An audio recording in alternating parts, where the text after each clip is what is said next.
Well, welcome back. This is Pounding Rocks Truck Shop, and I'm Dr. Rocks. This is a steering column out of a 1970 Datsun 521. This is the 521 in question right here.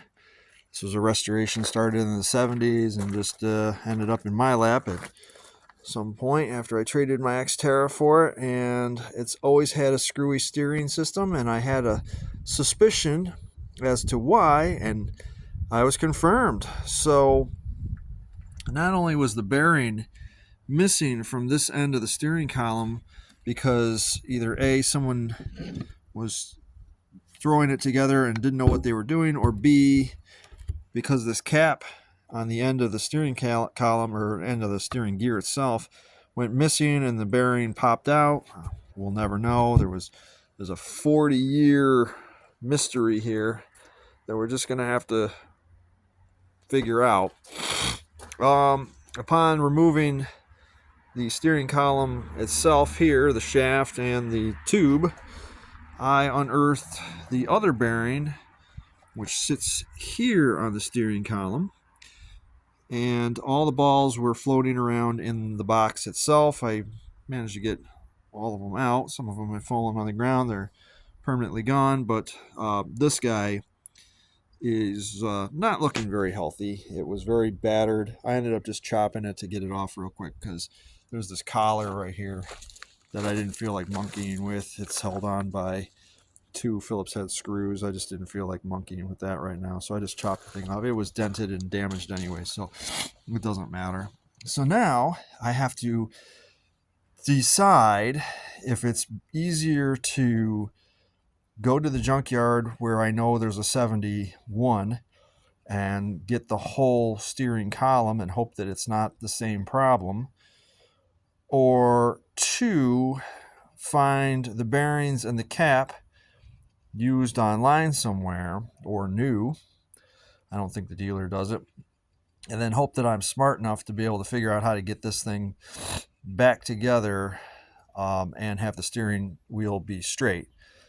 Because this is one of those things where you have to count the number of spins on the thing. You got to make sure that the bearing is centered on the shaft to some degree, and then you got to slip it in, and it's a whole kabuki theater thing that's going on here. So I'm patting myself on the back that my suspicions were correct. I'm not sure why the steering box was disassembled to this degree.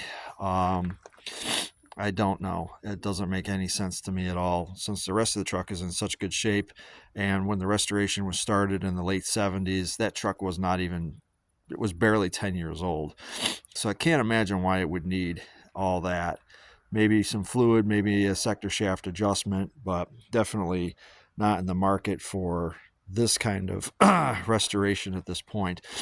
So I assume that he was hodgepodging this whole thing together with different trucks and realized that this box needed to be serviced, so he took it apart. Then he kicked the bucket and nobody knew what to do with it, so they slammed it together, got it to steer enough to get it on a trailer, because it sat for many years, for like almost 40 years, probably about 40 years.